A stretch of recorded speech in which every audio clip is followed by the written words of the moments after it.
semua, jumpa lagi bersama saya di sini.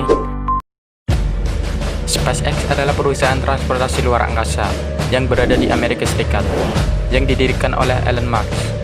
Perusahaan ini telah mengembangkan keluarga roket Falcon dengan tujuan menjadi kendaraan peluncuran yang dapat dipakai ulang. SpaceX juga mengembangkan wahana antariksa SpaceX Dragon untuk mengirim suplai dan penggantian awak stasiun luar angkasa internasional. Di balik kecanggihan roket SpaceX, apakah kalian tahu bagaimana cara mesin roket bekerja? Seperti kebanyakan mesin, roket juga membakar bahan bakar. Kebanyakan mesin roket mengubah bahan bakar menjadi gas panas yang keluar dari belakang roket. Gas inilah yang membuat roket dapat terdorong ke depan. Roket berbeda dengan mesin jet.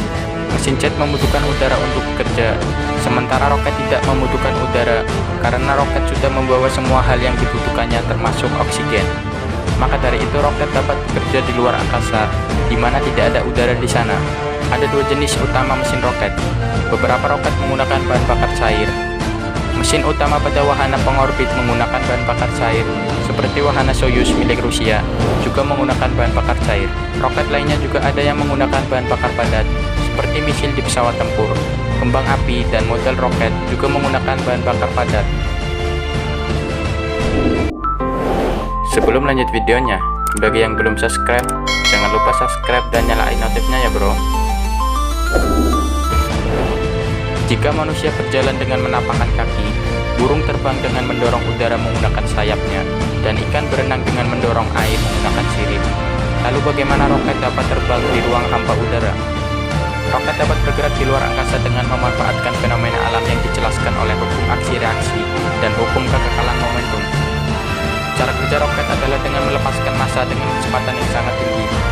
Massa ini disebut dengan istilah propelan.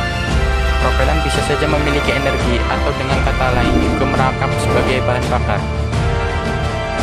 Selain propelan, roket tentu saja perlu membawa bahan bakar, dan karena di luar angkasa tidak ada oksigen, selain bahan bakar roket juga perlu membawa oksidator, yaitu oksigen. Roket juga ada yang bertenaga listrik dengan menggunakan mesin pendorong ion atau ion thruster. Pada mesin ion, roket dapat memanfaatkan energi dari matahari melalui panel surya untuk propelannya. Contohnya adalah gas xenon. Gaya yang dihasilkan oleh mesin ion relatif kecil, sehingga untuk peluncuran roket dari permukaan bumi, mesin ion tidak dapat digunakan. Hukum fisika yang dimanfaatkan oleh roket adalah hukum kekekalan momentum dan hukum aksi-reaksi, disebut juga dengan hukum ketiga Newton. Bayangkan seseorang yang berdiri di atas skateboard sambil melempar bola bowling. Bola akan bergerak maju, orang di skateboard akan bergerak juga, tapi bergerak mundur. Karena orang itu lebih berat, bola bowling akan bergerak lebih jauh. Dan juga saat seseorang menembakkan senjata api, peluru akan bergerak jauh, dan senjata akan terpental ke belakang. Sebagian besar bahan bakar roket digunakan dalam beberapa menit pertama dari misi untuk mencapai kecepatan melarikan diri dari gravitasi bumi. Minimal adalah 25.000 mph atau 7 mil per detik, atau dalam kilometer per jam adalah 40.000 km per jam. Sekian info dari saya bro. Like kalau suka dan dislike kalau nggak suka. Silahkan tinggalkan komentar di bawah ya bro. Thanks for watching and see you the next video.